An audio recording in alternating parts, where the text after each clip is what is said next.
Everyone lately has been infatuated with flicking their bean. There's a ton of bean games coming out. Specifically, the ones I'm going to be talking about today is Fall Guys and Among Us. These are two of the biggest games that have come out in 2020. Well, technically Among Us came out about 2 years ago, but its popularity had rose extremely high this year. All thanks to Twitch streamers that started to pick up on the game. Now, today we'll be talking about the death of Fall Guys, one of the biggest launches in the whole year. About 2 months ago, this game came out, and it was a sensation of the gaming industry for about a month or two.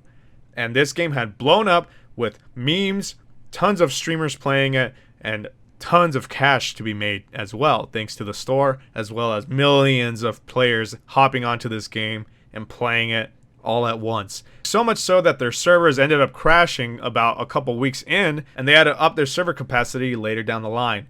And honestly, it was a little too late in my books.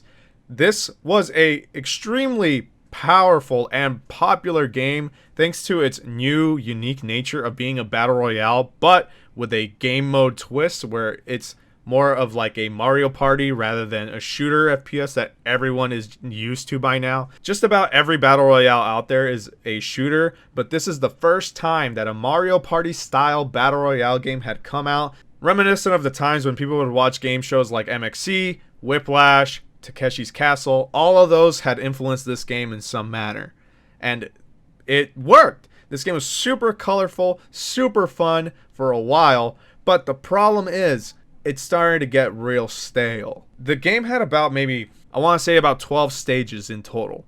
And the fun really came from making your costumes and playing them and stuff, but the game itself started getting repetitive over time. And as you know, playing video games get really stale over time if all you're doing is the same thing over and over and over, which is why certain battle royales like Call of Duty and Fortnite, they actually hold themselves up because they're constantly putting out new content with their battle passes, as well as every instance in those games is pretty much, for the most part, different, right? Every encounter is different. But in Fall Guys, though you do have a battle pass, which is free by the way, you still have to pay the $20 game fee in order to play, but everything is free. You still have the store, you have your crowns that you can earn in order to get new costumes, but the game itself gets really repetitive over time because every single instance is just about the same, and it never really changed until they started adding variations way later into the demise of this game's popularity. And I think there was a couple things that had led to Fall Guys to start declining downwards, and one of the biggest ones, for me at least, was the hackers. There were hackers everywhere. Anytime you would see one hacker in a lobby, you knew it was over. There's no point in playing because that single hacker is going to win no matter what. They have speed cheats, they have fly cheats, they got a ton of stuff at their disposal, and it just seemed like there was no end to these hackers. And people had reported it multiple times to the developers saying, hey, we need a way to report these hackers, or we need a way to kick them out or something. But the problem with that is that everyone wasn't allowed to use their usernames. They had to use a number.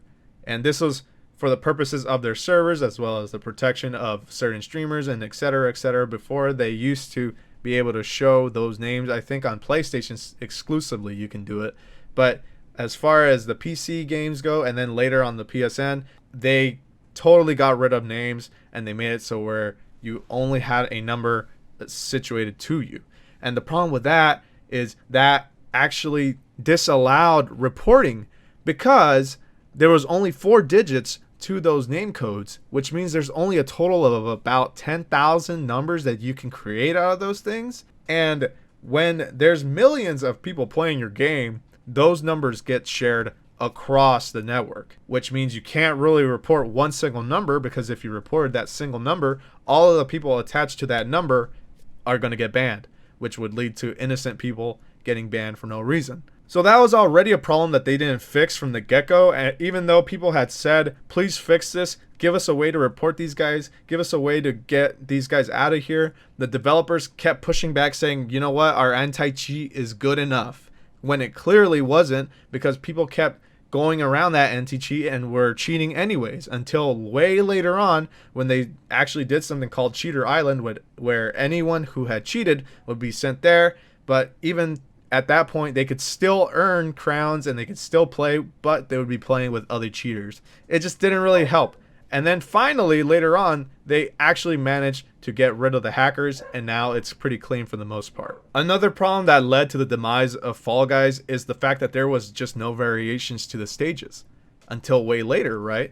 And the fact that their battle pass were 2 months long. A little too long if you ask me. If it was maybe 1 month, it'd be great, because then they can dish out new maps and increase the stage sizes and increase how many stages there are in general.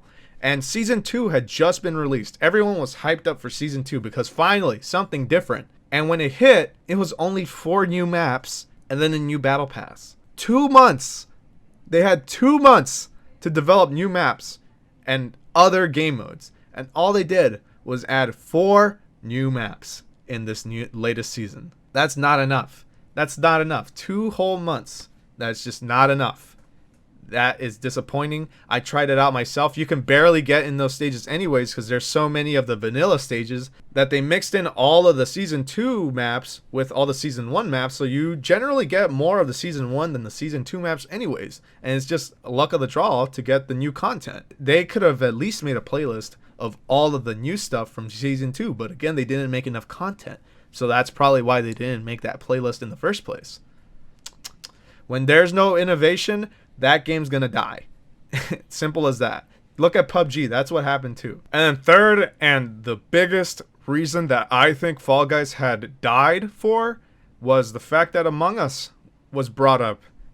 Remember how I mentioned that Fall Guys was about $20? Well, Among Us is about $5 or less, depending if you're gonna play on mobile or on PC. PC is the $5 version. And when Fall Guys was released, we're in the midst of the quarantine, so everyone saw Fall Guys and went, whoa, I can play with friends, this looks fun, finally something to connect myself with my buddies, right? And they played Fall Guys. But once Among Us came around, there was an even better way to connect to your friends by simply screaming at each other and sussing people out. A lobby of 10 is crazy, and it's a ton of fun, especially for content creators. I believe it was Sodapoppin that first found Among Us, and it is a 2-year-old game which was actually on its way to death as well. But once Sodapoppin started playing and he got other Twitch streamers to play, they discovered how well the content was created, and it was just a minefield of sus destruction. It was so fun. It is really fun to watch people just scream at each other, to claim that someone else is the imposter. This makes all your friends be able to play in a game together, and it's really cheap to play in the first place. No longer do they have to spend $20. I'll tell you right now, a lot of my friends, they didn't play Fall Guys because of the $20 mark. They thought it was a fun game, they thought it was silly, but they're not going to spend the $20. But then when I tell them, hey, you could just play Among Us, it's only $5 or free. If you really want to, then you bet your ass that's gonna sell. Honestly, if Fall Guys was just quicker with the hackers, they were more innovative, and they had planned out their seasons a little quicker than 2 months, I'm sure they could have risen out of this rut. The way I see it, this game is dead. Before, it was about 600,000 viewers on Twitch, millions of people playing it, and now if you go look at it on Twitch, it's about 20,000 people or less playing it. Sad. Since you made it this far into the video, don't forget to leave a like, share to your friends, and subscribe to the channel if you're new for future content similar to this. What do you guys think of the fall of Fall Guys? Are you sad about it? Angry about it? Happy about it? Let me know down below, as well as telling me what else you think may have killed the Fall Guys game. The game of 2020. No longer there. I, for one, am going to miss Fall Guys. I thought it had a lot of potential, and I thought it was really fun, but it kind of sucks to see that the developers just didn't see how much opportunity they had, and they didn't care enough. And now Among Us is the big star. It has been going, and I think it's going to be chugging, especially since the developers have taken their time to implement more features and potentially new maps to this game. Oh well, I'll see you guys later. I will be making new videos, and I'm trying to work on bigger videos and more edited videos. So if I'm gone for a few days, that's probably what I'm working on. I will see you guys later. Have a great day. Bye.